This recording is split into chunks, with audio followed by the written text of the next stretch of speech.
एक आदमी ने अपने बेटे को समझाने के लिए उसे शीशे के सामने खड़ा करके पूछा, बेटा, इस शीशे में तुम्हें क्या नजर आ रहा है?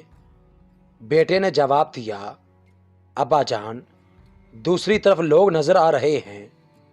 फिर बाप ने उसे आईने के सामने खड़ा किया और पूछा, अब क्या नजर आ रहा है?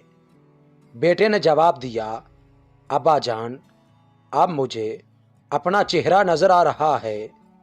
बाप ने कहा, देखो बेटा, ये दोनों ही शीशे हैं।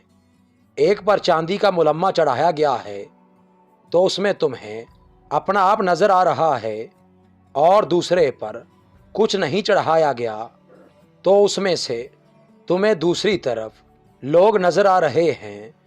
बिल्कुल इसी तरह अगर तुम सिर्फ शीशा बनकर रहोगे तो तुम्हें दूसरे लोग नजर आते रहेंगे, लेकिन अगर तुम अपने आप पर सोने चांदी का मुलम्मा चढ़ा लोगे और आईना बन जाओगे तो तुम्हें लोग नजर आना बंद हो जाएंगे और सिर्फ अपना आप ही नजर आएगा।